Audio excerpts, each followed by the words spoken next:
안녕하세요. 베르카TV의 김베르카 목사입니다. 저희 방송에서는 일반적으로 교회 안에서 쉽게 들을 수 없었던 성경 속 주제들을 가지고 바이블 토크를 진행하게 되는데 이제 4회차가 되었네요. 계속해서 러시아 선교사이셨던 최강신 목사님 모시고 여러 내용을 다뤄보게 되었는데 지난번에는 요한계시록에 나와 있는 신비의 숫자 14만 4천에 대해서 우리가 다루게 되었던 것이죠. 오늘은 조금은 쉬운 내용을 한번 다뤄볼까 합니다. 어떤 내용일지는 잠시 후에 공개하도록 하고요. 오늘도 감사하게 우리 최강신 목사님이 이렇게 오셨습니다. 안녕하세요, 목사님. 네, 안녕하세요, 목사님.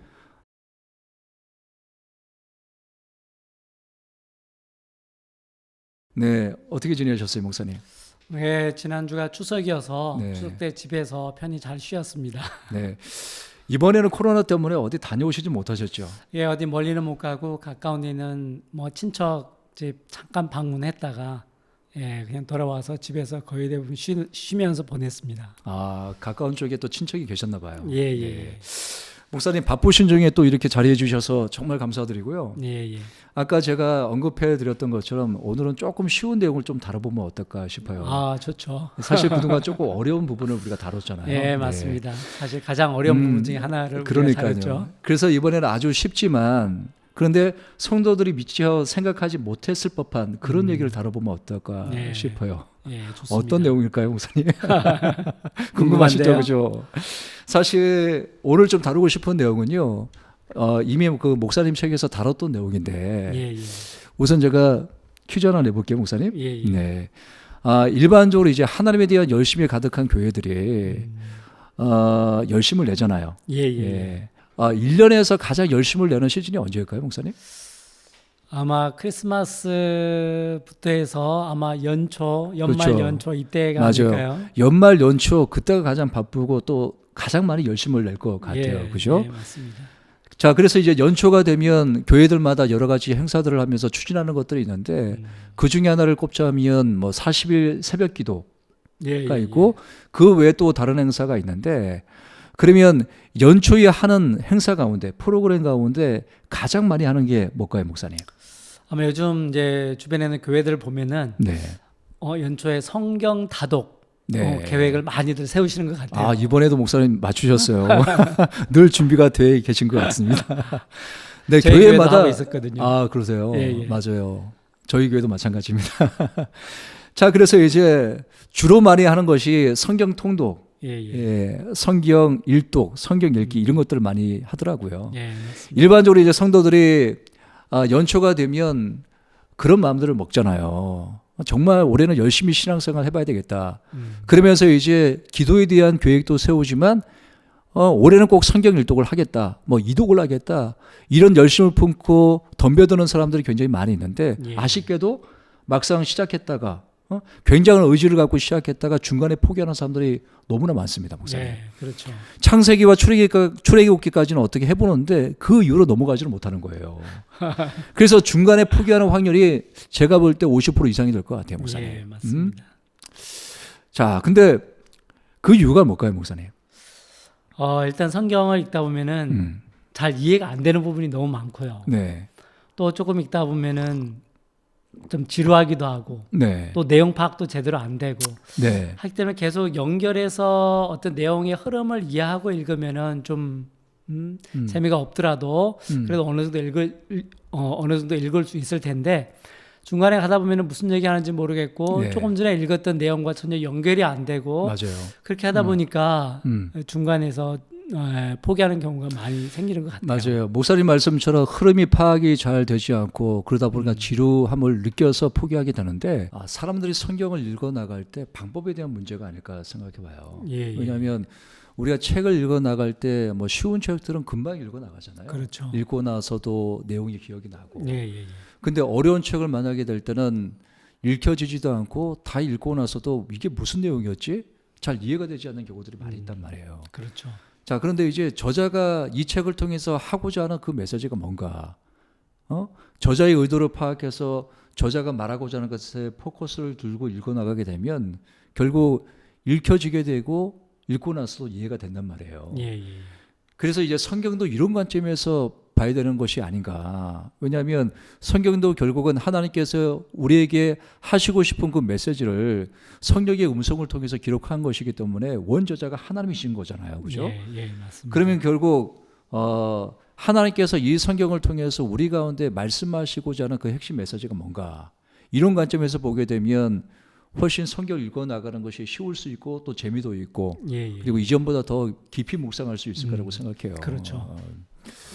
그렇다면 목사님, 성경이 66권인데 예. 66권이 모아져서 한 권이잖아요, 지금요. 그렇죠. 그러면 성경 전체 가운데 이 전체를 통해서 하나님께서 우리 가운데 주시고자 하는 그 메시지, 그 핵심 메시지가 뭘까요? 한 단어로 표현한다면. 예, 물론 이제 성경을 읽는 사람에 따라서 여러 가지로 볼 수 있겠지만 저는 개인적으로 성경 66권에서 그 일관되게 흐르는 그런 주제를 뽑으라고 한다면은 아마 하나님의 나라라고 할 수 있지 않을까요? 맞습니다. 저는 전적으로 동감합니다. 예.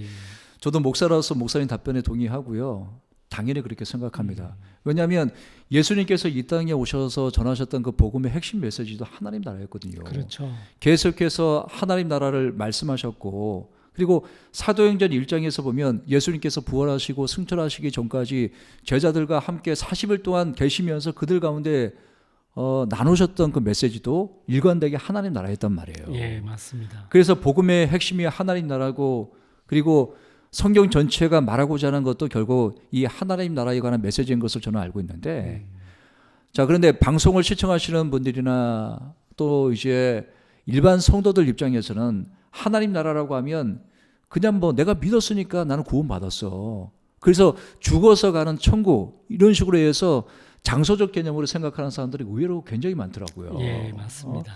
자, 그래서 이에 대해서 우리가 조금 쉽게 명쾌하게 그 답을 조금 제공했으면 좋겠는데, 천국, 하나님 나라는 사실 장소적 개념만 있는 것이 아니라 그 본질적인 의미가 있는 거잖아요. 그렇죠. 그럼 목사님, 우선 나라라고 하면 그 나라를 이루는 조건이 있잖아요, 목사님. 예. 예를 들어서 이제 예전에 어떤 탐험가가 미지의 땅으로 갔다가 어떤 원주민 무리를 발견하게 되었는데 보니까 생각보다 굉장히 많은 거예요. 그냥 몇십 명, 몇백 명, 몇천 명 이 정도가 아니라 수십만 명이 되는 거예요. 예. 그러면 나라를 이룰 수 있을 만큼 어떤 큰 무리이기 때문에 이것을 보고 나라다 이렇게 말하고 싶겠지만 사실 나라를 이루는 조건 가운데 다른 뭔가가 있는 거잖아요. 그렇죠. 그죠? 사람이 많다고 해서 나라는 아닌 거잖아요, 목사님. 예, 맞습니다. 그럼 목사님, 나라를 이루는 조건이 뭐죠? 이거는 뭐 보통 우리가 초등학교나 중학교 때 사회 시간에 이런 질문 많이 받았던 것 같아요. 네. 그러니까 나라를 이루기 위한 세 가지 기본적인 구성 요소가 뭐냐, 네네. 이런 질문을 많이 받는데 보통 우리가 나라가 되기 위해서는 일단 국민이 있어야 되고요. 그렇죠. 네. 그다음에 주권이 있어야 되고 네. 영토가 있어야 되죠. 네네. 그러니까 기본적으로 이 세 가지가 갖추어졌을 때 우리는 그것을 나라라고 많이 하죠. 그러면 목사님, 국민, 영토 이러면 사람들 금방 알아듣는데 주권이라고 그러면 언론 이렇게 이미지가 안 떠오를 것 같아요. 네네. 어떤 그 나라에서 최종적인 의사 결정을 할 수 있는 권한을 가진 결정권자라고 할 수 있겠네요. 그렇죠? 그 주권자라고 할 수 있겠죠. 네. 예. 그러나 최종 결정권자인데 일종의 왕의 개념으로 생각해 볼 수 있을 것 같아요. 그렇죠. 그게 오늘날에는 뭐 오늘날 민주주의 국가에서는 이런 주권이 국민에게 있다고 얘기하잖아요. 네네.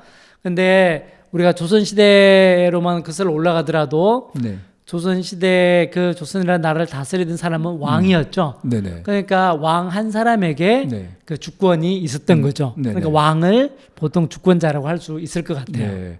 그럼 주권자의 책임과 역할은 뭘까요? 보통 우리가 한 나라의 주권자다, 한 나라의 왕이라고 하면은 가장 기본적으로 해야 되는 책임이 외적으로부터 자기 나라 백성들을 잘 보호하고 지키는 게 아닐까요? 네, 그렇죠, 맞아요. 네. 네. 그게 가장 기본적으로 돼야 될 것 같고, 네. 또 기본적으로 백성들이 잘 먹고 잘 살 수 있도록 만들어줘야 될 것 같아요. 그렇죠, 맞아요. 그래야지 백성들이 이 왕을 믿고 따르겠죠. 그렇죠. 또 왕으로 인정하겠죠. 네네. 예.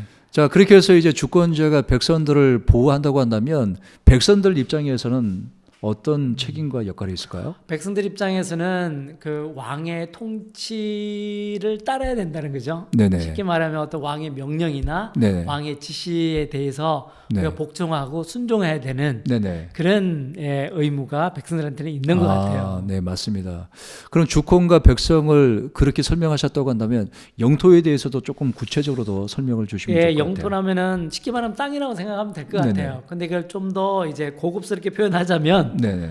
어떤 주권자, 즉 통치권자의 그 통치권이 영향을 미치는 어떤 영역, 그런 범위 네. 이런 것을 우리가 영토로 할 수 있지 않을까요? 우리가 영토라고 하면 일단 상식적으로 생각하게 될 때 얼른 떠오르는 거는 일단은 땅의 개념이잖아요. 그렇죠. 예. 그런데 이제 목사님 말씀하시는 거는 이것만이 아니라 어떤 상징적인 의미에서 추상적인 것도 이제 포함이 된다는 얘기죠, 그죠? 예, 그렇겠죠. 예, 영역에 관한 거, 그죠? 네. 맞습니다. 아까 우리가 이제 하나님의 나라에 네네. 대해서 잠깐 말씀을 드렸는데 이 하나님의 나라도 네. 일종의 나라거든요. 네네. 많은 사람들이 하나님의 나라를 굉장히 막연하게 생각하거나 또 추상적이고 신비롭게 생각하는 경우가 참 많은데요. 네네, 그렇죠. 네. 또 아까 목사님께서 말씀하신 것처럼 우리 인간이 죽어서 가는 그냥 천국 정도로 네. 생각을 많이 하는데 많은 사람들이 그렇게 생각하죠. 예. 네. 실제로 하나님의 나라는 물론 우리가 죽어서 가는 곳도 천국이지만 네. 그것만을 의미하는 것이 아니고 그 금방 제가 말씀드린 이 국민이 있고 네. 주권이 있고 영토가 있는 네네. 그런 아주 구체적이고 실제적인 나라라는 거죠. 네네. 단지 주권이 하나님께 있을 때, 통치권이 하나님께 있을 때, 즉 다시 네네. 말하면은 하나님이 왕이 되셔서 네네. 다스리는 나라, 네. 그 나라가 네. 그 나라를 우리는 하나님의 나라라고 할 수 있는 것 같아요. 네. 그렇기 때문에 하나님의 나라가 되기 위해서는 아까 나라가 되기 위해서 기본적으로 갖춰야 되는 세 가지 요건이 있었잖아요. 네네. 국민이 있어야 되고 주권이 있어야 되고 영토가 있어야 된다고 말씀드렸는데 하나님의 나라도 기본적으로 네. 주권이 있어야 되고 국민이 있어야 되고 네. 영토가 있어야지 하나님의 나라라고 할 수 있는 것 같아요. 네네. 그래야지 성경이 하나님 나라에 대한 얘기라고 할 수 있죠. 단지 이제 주권이 하나님께 있어야 되죠. 왕이 하나님이 왕이 되셔서 다스려야 된다는 거죠. 자, 그러면 우리가 성경을 통해서 정말 이 성경이 주권이 하나님에 있고 곧 하나님께서 왕이 되시고 네. 또 국민이 있고 영토가 있고 또 이 세 가지에 대해서 실제적으로 많은 양을 다루고 있는지 네. 한번 살펴볼 필요가 있을 것 같아요. 네네. 그거 설명해 주시면 좋을 것 같아요. 네. 사실 이제 이 세 가지를 하나하나 좀 나눠서 그렇게 생각을 해보면은 먼저 영토에 대해서 한번 생각을 해보죠. 네네. 영토라면 아까 제가 쉽게 말하면 땅이라고 말씀을 드렸잖아요. 네. 그런데 성경에 보시면은 땅에 대한 얘기 여러분들이 많이 찾을 수 있을 거예요. 네. 뭐 어렵지 않을 거예요, 찾는데. 네. 가장 먼저 우리가 천지 창조 이야기부터 보면은 하나님께서 땅을 창조하신 얘기가 나오잖아요. 그렇죠. 맞아요. 또 우리가 조금만 더 가다 보면은 에덴 동산의 에덴 동산에 대한 얘기가 나오는데 네. 사실 에덴 동산도 땅에 대한 이야기예요. 네, 맞아요. 그렇죠?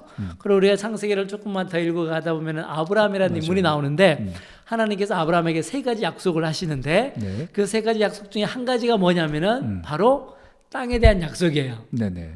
그러니까 맞아요. 아브라함의 자손들에게 저 애국 강부터 해서 유브라데 강까지 쉽게 말하면은 오늘날 가나안 땅이라고 부르는 그 땅이에요. 네. 그 땅을 아브라함의 후손들에게 주겠다고 약속하죠. 맞아요. 네, 그렇게 말씀하셨죠. 네. 그 다음에 우리가 성경을 들어가다 보면 출애굽기, 그 다음에 민수기, 그 다음에 요수아, 뭐 사사기, 그 다음에 역사서에 쭉 나오는데 제가 금방 말씀드린 이 모든 성경에 상당히 많은 부분을 차지하는 게 땅에 대한 얘기예요. 맞습니다. 계속해서 땅에 대해서 약속하시고 네. 말씀하시고. 쉽게 말하면 이제 구체적으로 이제 출애굽기로 보면은 약속의 땅 가나안으로 네, 향하는 맞아요. 가나안 땅을 정복하기 위해서 출발하는 모습들이 출애굽기에 나오죠. 네, 그다음에 민수기 보면은 이 가나안 땅을 정복하기 위해서 군대를 조직해서 정복할 준비를 하고 있는 그런 모습들이 나오죠. 네네. 예. 그다음에 여호수아서를 가면은 실제적으로 이 가나안 땅을 정복한 얘기가 나와요. 네, 가나안 땅을 정복한 얘기만 나오는 게 아니고 정복한 땅을 12지파별로 어떻게 분배하는가에 대한 얘기도 나오죠. 네네. 예, 그다음에 사사기도 보면은 거기 많은 전쟁 얘기가 나오는데 그 전쟁 얘기를 좀 더 자세하게 살펴보면은 사실 땅 따먹기 전쟁이에요. 네. 그렇죠? 맞아요. 예. 그다음에 뭐 우리가 그 사무엘서 가도 다윗 이야기 가도 솔로몬 이야기를 읽어도 다 하나님께서 약속하신 그 약속의 땅을 어떻게 정복해 나가는가 하는 그런 얘기가 담겨 있죠. 네네. 얘기해 그렇죠. 보면은 성경에 상당히 많은 부분이 이 땅에 대한 얘기라는 것을 알 수가 있어요. 네, 맞습니다. 근데 그러면은 신약 성경에는 이 땅에 대한 얘기가 어떻게 나오느냐? 신약 성경에서는 물리적인 땅 얘기는 별로 안 나와요. 그런데 여기는 영토의 개념, 땅에 대한 개념이 어떻게 바뀌냐면은 사람의 마음이 곧 땅이 됩니다. 네.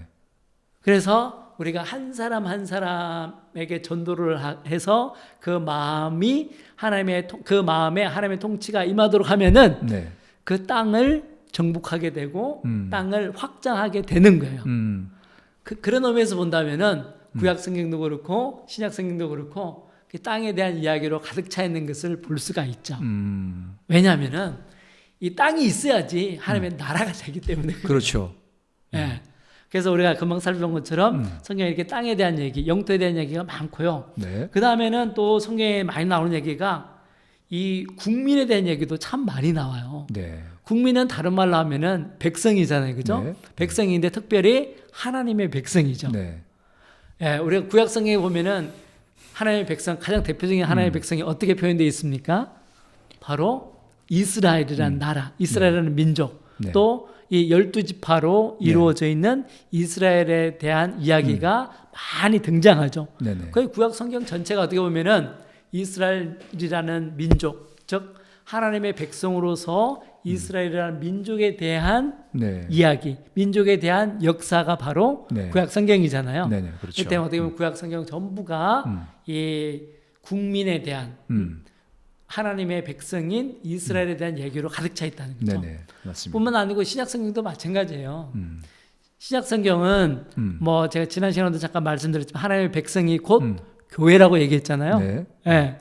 이 교회가 하나님의 백성이기 때문에 신약 성경을 보면은 교회를 통해서 하나님께서 사도행전에 보면은 교회를 만드시고 이 교회를 통해서 하나님의 백성들을 점점 확장해 나가는 네. 그게 바로 전도고 그게 바로 선교죠. 네네. 예, 그런 이야기로 가득 차 있는 것을 볼 수가 있습니다. 그렇기 때문에 구약 성경도 그렇고 신약 성경도 그렇고 이 국민에 대한 얘기로 가득 차 있다는 것을 알 수가 있죠. 아, 네. 예, 또 마지막으로 제가 생각할 때는 가장 중요한 것이 주권인데요. 네. 주권은 아까 왕에 대한 얘기라고 그랬잖아요. 네네.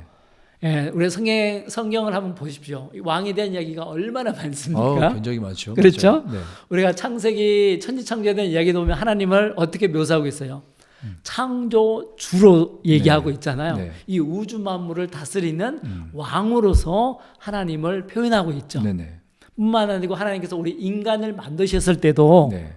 하나님께서 우리 인간에게 특별한 권한을 부여하시잖아요. 생육하고 번성하고 땅에 충만하라. 네. 땅을 정복하라. 그렇죠. 다스리라는 말씀이죠. 다스리라는 말씀하시죠. 예. 쉽게 말하면은 원래는 이 우주 만물의 왕이 하나님이신데 네. 하나님께서 자기의 이 왕권을 우리 인간에게 아담에게 위임해 주셔서 네네. 아담을 이 모든 생물을 다스리는 왕으로 삼는 그런 모습을 볼 수가 있죠. 원래의 통치권자는 하나님이시지만 그렇죠. 하나님 형상대로 지음받은 인간에게 그 통치 대리자로서 위임하셨다 이 말씀인 거죠, 그렇죠? 그렇죠.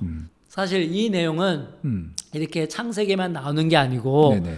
여러분들 역사서를 한번 읽어보세요. 역사서는 전부 왕에 대한 얘기예요. 맞아요. 뭐 우리가 잘 아는 사울, 다윗, 솔로몬, 그 이후에 이렇게 북이스라엘과 남유다로 분단이 됐을 때도 북이스라엘의 여러 왕들, 또 네. 남유다의 여러 왕들에 대한 이야기로 역사서는 가득 차 있습니다. 네, 맞습니다. 그러면 성경이 왜 이렇게 왕에 대한 이야기로 가득 차 있을까요?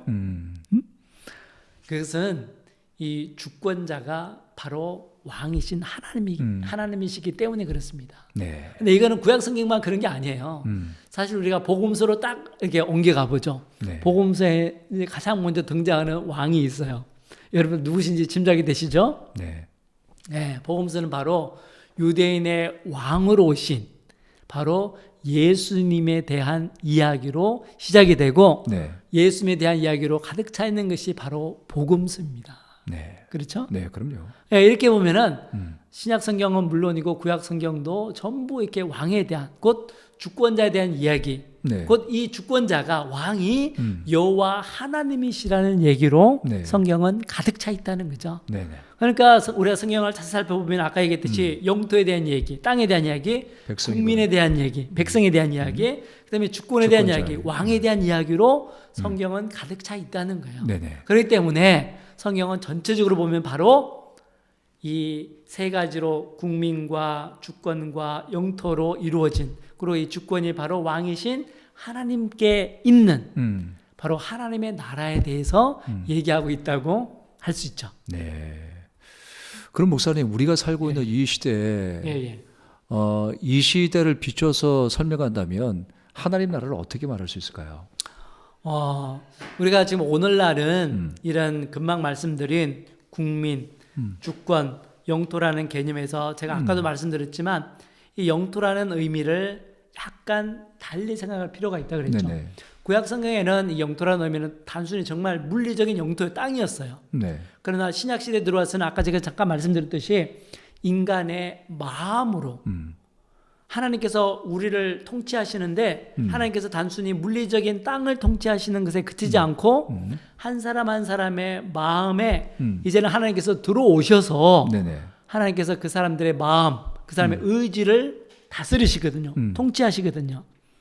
근데 제가 이 말씀을 드리는 것은 이거는 제 얘기가 아니고 성경에도 그렇게 나와 있습니다. 왜냐하면 예수님께서 그렇게 말씀하셨기 때문에 그렇죠. 네네. 예, 어떤 율법사가 예수님께 이런 질문을 했죠. 네.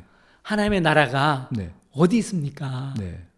이렇게 했을 때 율법사의 대답이 무엇이었는지 혹시 목사님 기억나세요? 예, 기억납니다. 그게 이제 목사님 누가복음 17장에 있었던 말씀을 제가 기억을 하는데요. 예.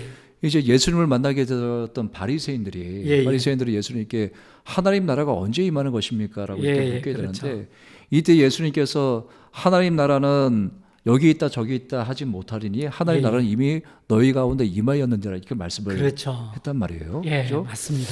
그러면 그 당시 사람들은 아까도 우리가 얘기를 했지만 하나님 나라 천국이라고 하면 죽어서 가게 되는 어떤 장소적 개념으로 생각해 왔었는데 예. 그런데 이제 바리새인들이 예수님을 향해서 그렇게 질문을 했다고 하는 것은 예수님께서 이제 계속해서 복음을 증거하시고 가르치시면서 이 땅에 임하게 되는 하나님의 나라에 대해서 계속해서 말씀해 왔다는 얘기가 되는 거거든요. 예, 맞습니다. 그러면 목사님, 예. 아무튼 예수님께서 바리새인들 가운데 이렇게 말씀하셨는데 그럼 여기서 말씀하시는 하나님의 나라는 바로 하나님의 통치를 말하는 것이다 이렇게 볼 수 있겠네요, 그렇죠? 그렇죠. 우리가 여기서 금방 말씀하신 하나님의 나라가 우리 안에 있다, 너희 안에 있다. 네. 예수님께서 이렇게 말씀하시는데 우리가 예수님을 믿고 예수님을 구주로 영접할 때 네. 성령 하나님께서 우리 안에 들어오시게 되거든요. 그럼요, 맞아요. 예. 그러면 성령 하나님께서 우리 안에 들어오시는데 뭘로 들어오실까요? 바로 통치자로. 우리를 통치하시는, 우리를 다스리시는 왕으로 우리 안에 들어오세요. 네, 아멘. 그러면 우리는 어떻게 돼? 그러면 나는 어떻게 될까요? 이 성령 하나님을 왕으로 이제 인정하고 왕으로 섬겨야 되는 거예요. 그렇죠. 이 성령 하나님의 통치에 따라야 되는 거예요. 네. 그럼 만약에 내가 성령 하나님의 통치를 따르고 성령 하나님의 다스림을 받으면은 나는 뭐가 되는 거죠? 하나님 백성이 되는 거죠. 네, 나는 바로 이 성령 하나님의 백성이 되는 거예요. 네네. 그럼 이제 성령 하나님께서 내 안에 왕으로 들어오셨기 때문에 내 안에는 왕, 주권, 곧 주권이 회복이 됐죠. 네네. 또 내가 이 주권자인 성령 하나님의 통치에 순종하고 따르기 때문에 나는 성령 하나님의 백성이 됐어요. 네. 국민이 된 거예요. 그죠? 네. 그리고 이제는 내 마음을, 내 의지를 누가 다스려 줍니까? 성령이 다스리시죠. 그렇죠. 성령 하나님께서 내 마음을 통치해 주시고 내 마음을 다스려 주시죠. 즉 성령 하나님의 통치권이 내 마음에 미치는 거예요. 그렇게 되면 이제 나라를 이룰 수 있는 조건 세 가지가 충족이 되는 거기 때문에 그렇죠. 그렇기 때문에 내 안에는 왕으로서의 성령 하나님이 네. 임하셨고 백성으로서 이 성령 하나님의 통치에 순종하는 내가 있고 네. 또 내 마음을 성령 하나님께서 다스려 주시기 때문에 주권이 회복이 됐고 국민이 회복이 됐고 영토가 회복이 된 거예요. 네. 그러니까 내 안에는 이미 하나님의 나라가 회복이 되었다고 네. 하나님의 나라가 이미 임하였다고 할 수 있는 거죠. 이것을 통해서 하나님 나라가 내 안에 실현되었다. 예. 이렇게 말할 수 있겠네요. 그렇죠? 그렇죠. 그리고 살아가는 삶의 모든 영역에 있어서 그 하나님의 주권을 내가 인정하고 맡겨드리게 된다면 내가 살아가는 모든 영역에 하나님 나라가 실현되는 것이겠네요. 그렇죠? 예, 맞습니다. 네. 그러니까 우리가 하나님의 나라는 막연한 게 아니고 네네. 실제로 내 안에 내가 네. 예수 그리스도를 믿을 때 네. 예수 그리스도를 구주로 영접할 때 내 안에는 네. 이미 하나님의 나라가 이루어져 있는 거예요. 네네. 하나님의 나라가 내 안에 이미 있는 겁니다. 그렇죠. 맞아요.